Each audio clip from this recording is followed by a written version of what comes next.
ដកភ្លាមដាក់ភ្លាមតែម្ដងបន្ទាប់ពីលោក Xabi Alonso បានចែកផ្លូវគ្នាជាមួយនឹង Real Madrid នៅពេលនេះក្រុម Atletico បានតែងតាំងលោក Alvaro មកជំនួសកន្លែងរបស់លោក Xabi Alonso ត្រឹមតែតិចជាងមួយថ្ងៃប៉ុណ្ណោះបន្ទាប់ពី Real Madrid បានរងបរាជ័យក្រោមធ្វើជើងក្រុម Barcelona នៅក្នុងលទ្ធផល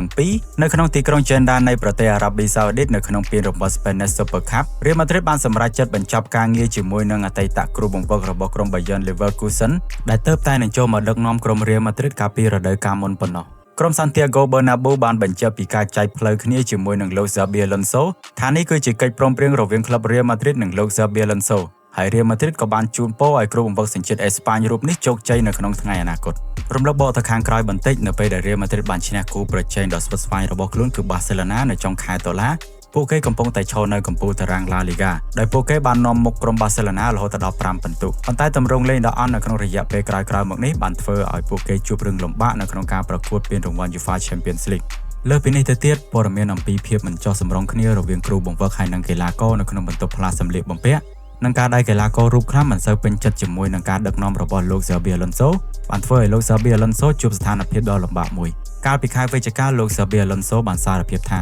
ការកាន់កាប់តួនាទីជាគ្រូបង្វឹកនៅក្នុងក្លឹបធំមួយវាអាចធ្វើឲ្យយើងមានសម្ពាធយ៉ាងខ្លាំងដូច្នេះហើយមូលហេតុទាំងនេះហើយដែលអាចធ្វើឲ្យលោក Xabi Alonso ចាក់ចេញពីក្រុម Atletico Real Madrid ភ្លាមបន្ទាប់ពីព័ត៌មានដ៏គួរភ្ញាក់ផ្អើលនៅក្នុងការចាក់ចេញពីក្រុមរបស់លោក Xabi Alonso Real Madrid បានប្រកាសជូនដំណឹងថាលោក Alvaro Albilo នឹងមកជំនួសតំណែងរបស់លោក Xabi Alonso លោក Alvaro បានដឹកនាំក្រុមឈុត B របស់ Real Madrid ឲ្យមានភាពជោគជ័យមួយចំនួនហើយនៅពេលនេះគាត់កំពុងតែទទួលបានតួនាទីជាអ្នកចាត់ការទូទៅនៅក្នុងឈុតធំលោក Alvaro បានធ្វើជាគ្រូបង្វឹកនៅក្នុងក្រុម Castella ចាប់តាំងពីខែមិថុនាឆ្នាំ2025ហើយបានចំណាយអាជីពជាគ្រូបង្វឹករបស់គាត់ទាំងមូលនៅក្នុងសាលាបណ្ដុះបណ្ដាលយុវជនរបស់ Real Madrid ចាប់តាំងពីឆ្នាំ2020នៅពេលនេះ Real Madrid មិនមានពេលវេលាច្រើនដើម្បីអង្គុយគិតអំពីការផ្លាស់ប្ដូរនោះឡើយពួកគេកំពុងតែត្រៀមខ្លួនសម្រាប់ការប្រកួតចំនួន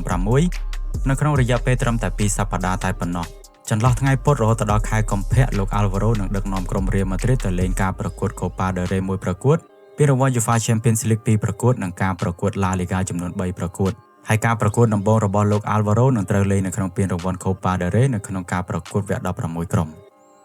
តើបងប្អូនអ្នកគាំទ្រក្រុម Atletico Real Madrid យល់យ៉ាងម៉េចដែរជាមួយនឹងការតែងតាំងរបស់ក្រុម Atletico Real Madrid ទៅលើគ្រូថ្មីលោក Alvaro ម្នាក់នេះកុំភ្លេច comment មតិនៅខាងក្រោមផងហើយសម្រាប់បងប្អូនដែលបានមើលវីដេអូនេះដល់ចប់កុំភ្លេចចុច follow page និងជួយ join channel Telegram ដែលខ្ញុំបានដាក់នៅក្នុង pin comment ម្នាក់មួយផងហើយយើងនឹងជួបគ្នានៅក្នុងវីដេអូក្រោយ